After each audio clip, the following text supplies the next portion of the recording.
बिस्मिल्लाहिर्रहमानिर्रहीम। Dear students, अस्सलाम वालेकुम। मैं हूं प्रोफेसर इक़्तिदार शाह। हम लोग पढ़ रहे हैं FSc physics part 1 chapter number 2 हमने स्टार्ट कर दिया है। तो आज हमारा टॉपिक है rectangular components of a vector, किसी वेक्टर के रेक्टेंगुलर कंपोनेंट्स। तो टॉपिक स्टडी करने से पहले एक दो बातें मैं आपको बताना चाहता हूँ, रिवाइज करवाना चाहता हूँ जो आपने पिछली क्लासेस में पढ़ी हुई है। सबसे पहले वेक्टर एडिशन। आप लोग जानते हैं कि दो या दो से ज़्यादा वेक्टर्स को हम ऐड कर सकते हैं। कैसे ऐड कर सकते हैं? हेड टू टेल रूल के साथ भी ऐड कर सकते हैं और इसे रेक्टेंगुलर कंपोनेंट्स के तरीके से भी ऐड कर सकते हैं। लेकिन जब हम दो या दो से ज़्यादा वेक्टरों को ऐड करेंगे तो जो वेक्टर हमें मिलेगा उसे हम रिजल्टेंट वेक्टर का नाम जो है वो देंगे resultant vector.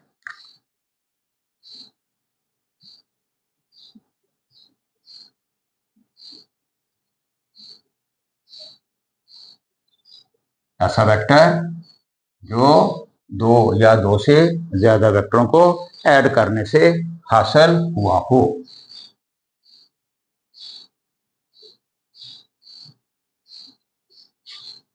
obtained as a result of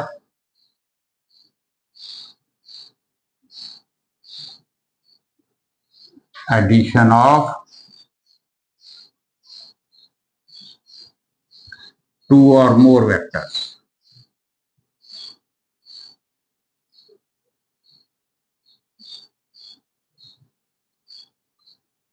ये अकेला वेक्टर वही इफेक्ट रखता है जो जमा किए जाने वाले तमाम वेक्टर मिलके क्रिएट करते हैं। This single vector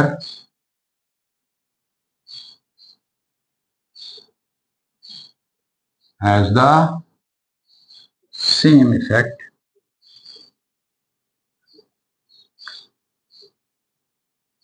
as created by the added vectors collectively। जो तमाम वेक्टर्स मिलके असर पैदा करते हैं ये अकेला उतना ही इफेक्ट रखता है। तो आप लोग ये भी जानते हैं कि जिस तरह से हम दो या दो से ज्यादा वेक्टरों को ऐड कर सकते हैं, इसी तरह से एक वेक्टर को उसके हिस्सों में भी तकसीम कर सकते हैं। इस अमल को रेजोल्यूशन कहते हैं। इस अमल को रेजोल्यूशन का नाम देते हैं, resolution.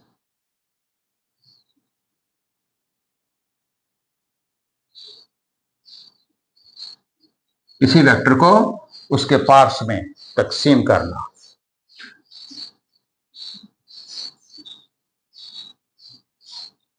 To break a vector into its parts।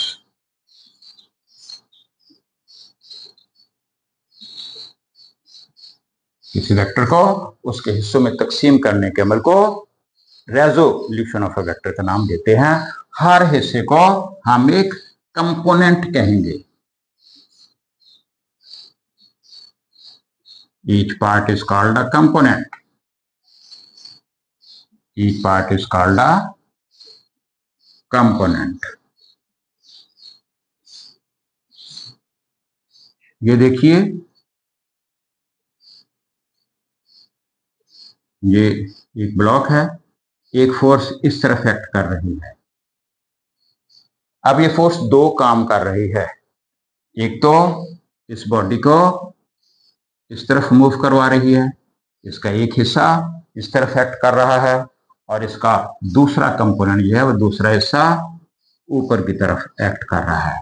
तो हम कहेंगे इस फोर्स के दो कंपोनेंट है। एक ये अलोंग एक्स एक्सेस एक्ट कर रहा है और दूसरा अलोंग वाई एक्सेस एक्ट कर रहा है। ये भी हो सकता है कि ये फोर्स इस तरह से एक्ट कर रही हो, इस तरह से आप इसको प्रेस कर रहे हो, अब ये फोर्स भी दो काम कर रही है, इसका एक हिस्सा इस तरफ एक्ट कर रहा है, इसको आगे की तरफ पुश कर रहा है, और दूसरा हिस्सा इसका नीचे की तरफ एक्ट कर रहा है, वाई एक्सिस की तरफ, जिसके भी दो कंपोनेंट हो गए, एक इस तरफ वाला और एक इस तरफ वाला। तो गोया इस फोर्स में से कितनी फोर्स, इसकी कितनी इफेक्टिव वैल्यू इधर है, कितनी इफेक्टिव वैल्यू इधर है, इसमें से कितनी फोर्स इस तरफ इफेक्ट कर रही है, कितनी फोर्स इस तरफ इफेक्ट कर रही है, इनको हम इसे इसके कंपोनेंट्स का नाम देते हैं। तो कंपोनेंट को डिफाइन किस तरह से करेंगे?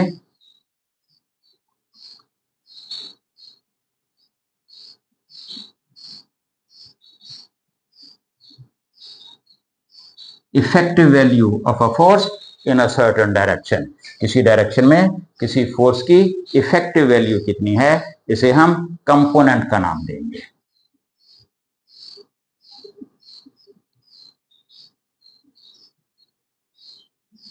Effective value of a vector in a certain direction.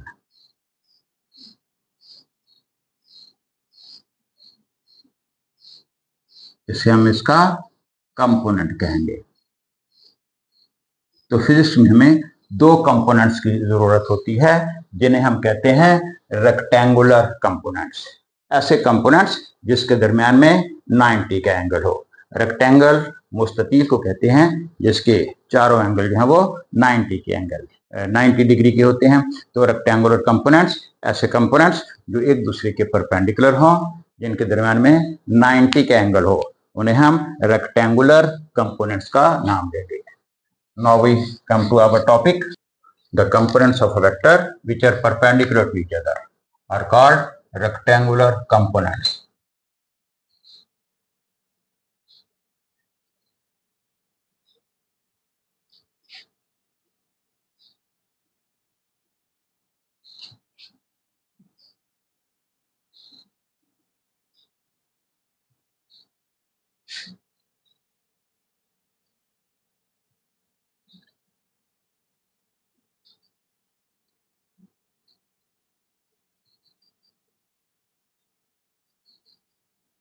Which are mutually perpendicular.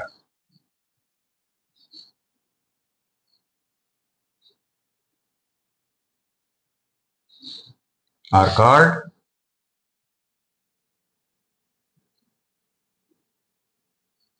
rectangular components.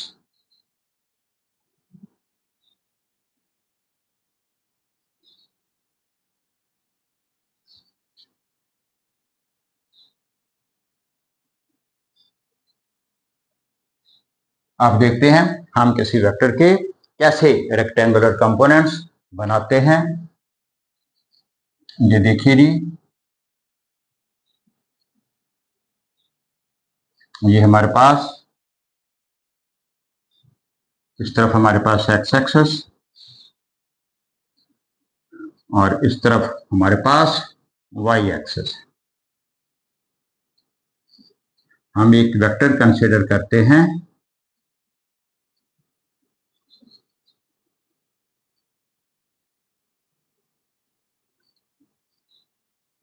Vector A represented by line let OP making angle theta with the x axis।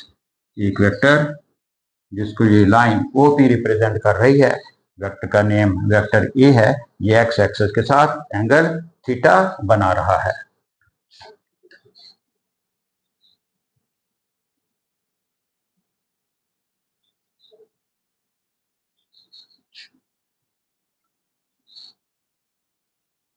Vector A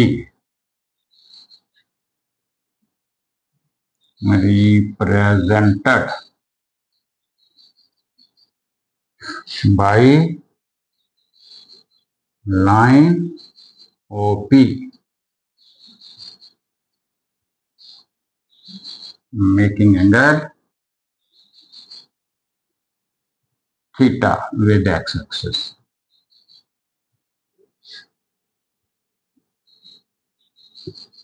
अब rectangular components बनाने के लिए हम इसके head से perpendicular draw करेंगे,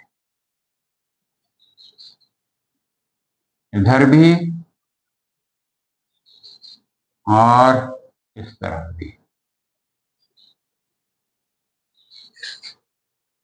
एक ये कंपोनेंट बन गया, इसको आप एम कह लीजिए, इस पॉइंट को एन कह लीजिए, ओ एम और ये ओ एन। ये जो इस तरफ वाला कंपोनेंट है ये एक्स कंपोनेंट है, इस तरफ वाला कंपोनेंट एक्स कंपोनेंट है। एक्स एक्सेस इधर लिख लेते हैं, ये एक्स है, और ये जो इधर वाला कंपोनेंट है ये ए वाई है। ठीक है ना, तो हम we draw perpendiculars from point P on X axis and Y access.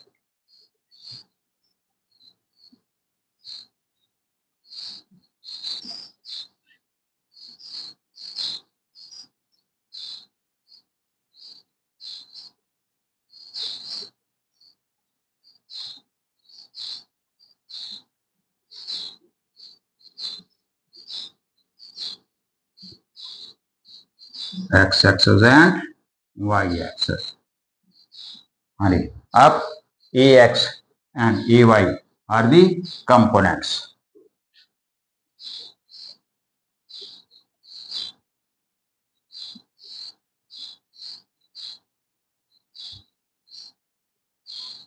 ये भी वेक्टर है, क्योंकि दरमियान में 90 का एंगल है, लिहाजा ये रेक्टेंगुलर कंपोनेंट्स है।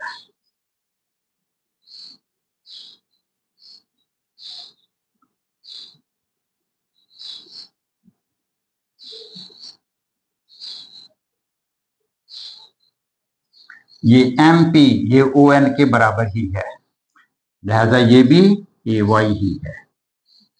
M P is equal to O N.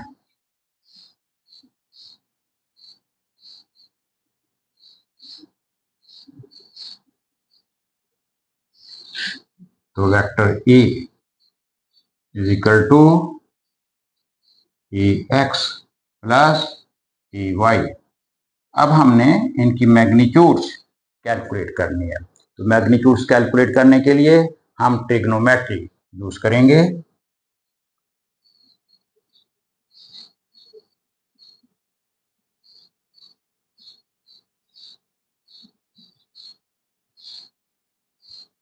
सबसे पहले ए एक्स फाइंड करना है।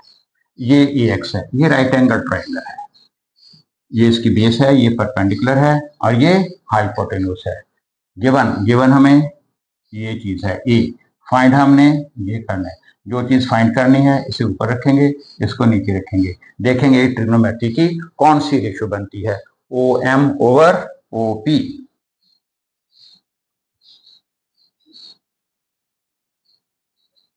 बेस ओवर हाइपोटेन्यूज, ये कॉस थीटा बनता है, ये आप लोग जानते हैं।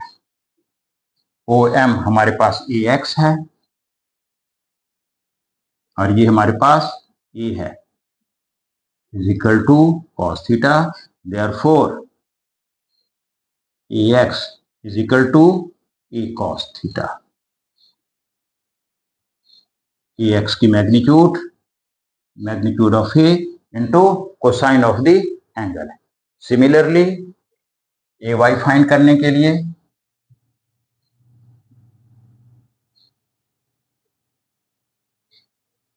इसको ऊपर रखेंगे, mp over op,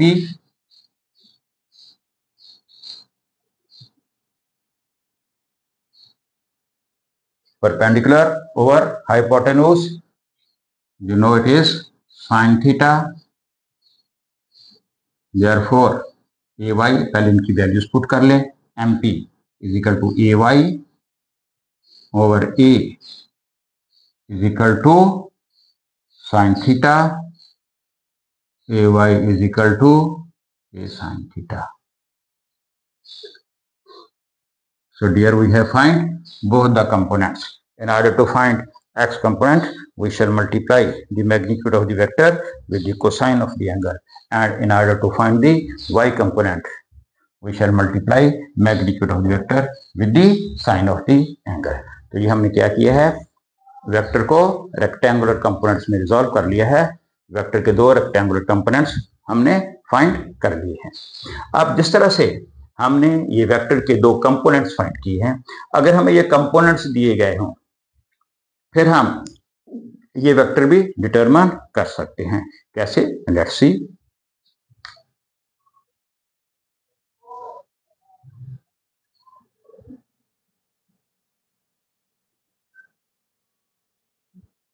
Determination of a vector from its components.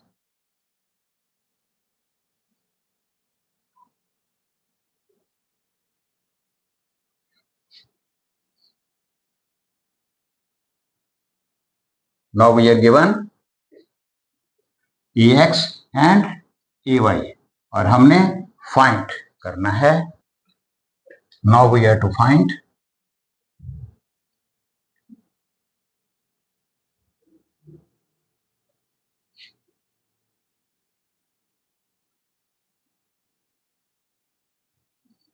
magnitude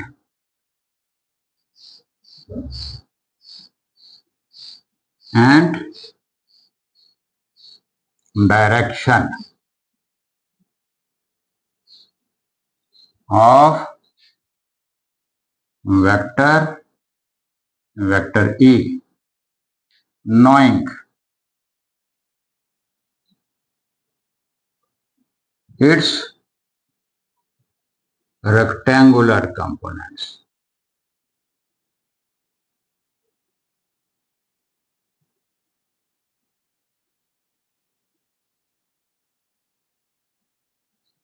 Ax and Ay.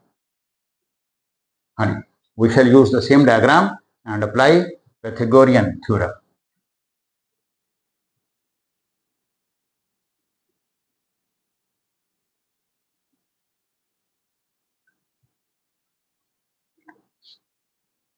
Pythagorean theorem. Pythagorean theorem क्या है?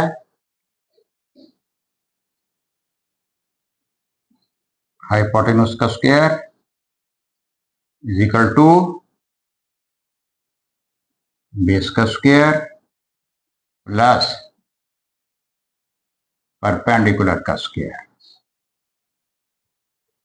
OP square is equal to OM square plus MP square.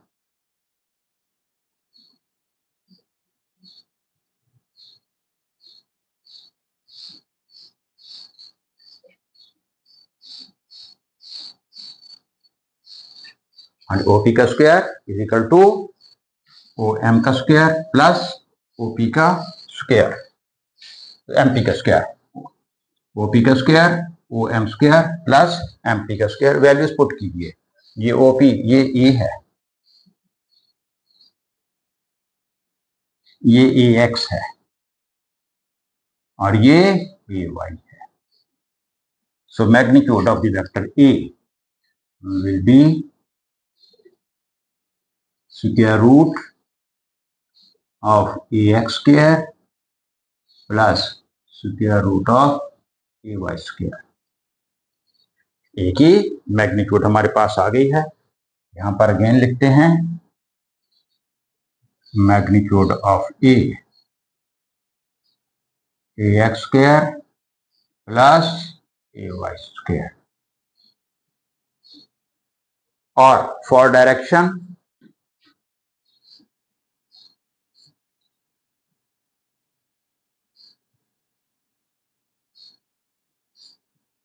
दोनों के दरमियान रेशो ये गिवन है और ये गिवन है, MP ओवर OM।